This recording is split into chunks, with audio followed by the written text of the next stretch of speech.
छत्रपति संभाजीनगर में मीडिया से बातचीत के दौरान एनसीपी शरद चंद्र पवार के विधायक रोहित पवार ने उद्धव ठाकरे और मुख्यमंत्री देवेंद्र फडणवीस के एक ही विमान से यात्रा करने पर उठी राजनीतिक चर्चाओं को खारिज किया। रोहित पवार ने कहा कि यही एक सामान्य विमान यात्रा थी और दो नेताओं का एक साथ सफर करना कोई बड़ी बात नहीं है। उन्होंने कहा कि इसे राजनीतिक मुलाकात या समझौते से जोड़ना गलत है।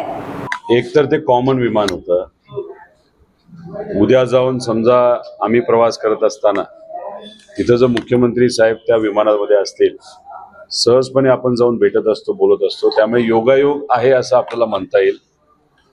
आणि दोन नेते एकाच विमानात जर असतील तर हरकत काय, आणि त्याच्याच बरोबर सगळेच लोक जर एका विमानाने ट्रॅव्हल करत असतील तर पेट्रोल सुद्धा वाचेल असं आपल्याला म्हणता येईल। पण आता या असं म्हणतात की आम्ही तिघे प्रवास करतो, हीच मोठी बातमी आहे। बातमी आहेच ना की एकाच दिशेने जात असताना तिघही लोक एकत्र जर प्रवास करत असतील तर ती बातमीच आहे। आता तुम्ही बघा, उद्धव ठाकरे साहेबांचा पक्ष हा भाजपच्या मदतीने एकनाथ शिंदे साहेबांच्या माध्यमातून दोनदा फोडला। आपलं घर, आपला पक्ष, आपले कार्यकर्ते, आपले खासदार, आपले आमदार जर एखादा भाजपसारखा पक्ष फोडत असेल तर आपल्या स्वाभिमानाला ठेस पोचत असते। कारण का उद्धव ठाकरे साहेब हे स्वाभिमानी आहेत, कारण का बाळासाहेब ठाकरे साहेबांचे ते चिरंजीव आहेत। आणि स्वाभिमानी माणूस जो व्यक्ती नाही तर जो पक्ष आपल्या पक्षाला फोडलेला आहे त्यांच्याबरोबर जाऊन मांडवली करतील अशी चर्चा जर लोकांमध्ये असेल तर ते हास्यास्पद आहे। पण भाजपने त्याच्या प्रवासाला सकारात्मक दाखवतात, त्यामध्ये ते काही दुश्मन नाही।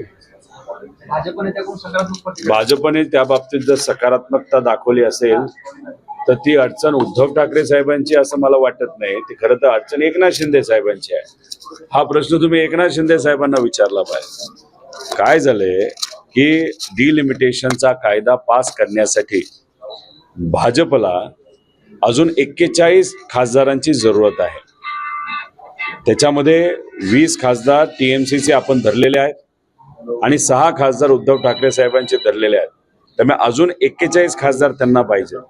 त्यामुळे या परिस्थितीमध्ये आज खासदारांची किंमत नक्कीच आहे, फक्त डिलिमिटेशन कायदा पास करायला, आणि तो पास होईल असं आम्हाला वाटत नाही। आता तो पास झाला नाही तर चुकून असं धरूया पास झाला तर या सगळ्या खासदारांची किंमत 0 होणार आहे। आणि जसं अमित शाह साहेबांनी सांगितलं होतं, उद्या जाऊन एकला चलो नारा त्यांनी दिला, दोन्ही कुबड्या आम्हाला नको।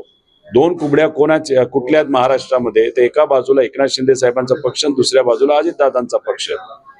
आणि मग एकला चलो असेल तर मी तुम्हाला सांगतो 2029च्या इलेक्शनच्या आधी एकनाथ शिंदे साहेबांचे अनेक आमदार आणि अजितदादांचे अनेक आमदार हे फुटून भाजपमध्ये जातील। त्यामुळे आत्ताचं जे काय प्रेम एकनाथ शिंदे साहेबांवर दाखवलं जातं ते फक्त आणि फक्त हे डिलिमिटेशन कायदा पास करण्यासाठी आणि महाराष्ट्रामध्ये सत्ता ठेवण्यासाठी।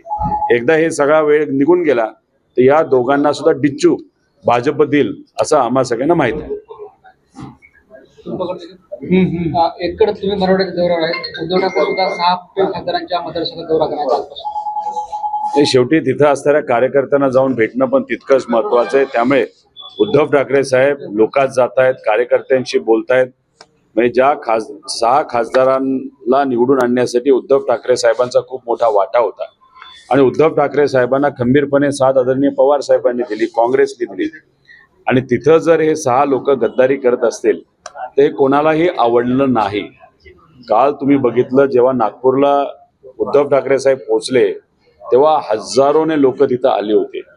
त्यामुळे लोकांना या 6 खासदारांचा निर्णय आवडला नाही आणि हे नेते म्हणून ते तिथं जात असतील तर चुकीचं काय नाही। आम्ही शेतकऱ्यांसाठी लढत आहोत, शेतकऱ्यांसाठी आम्ही मराठवाड्यामध्ये आता फिरलेलो आहोत आणि शेतकऱ्यांसाठी 29 तारखेला एक खूप मोठं आंदोलन केम्ब्रिज चौकामध्ये आपण शेतकरी मिळून तिथं करणार आहोत।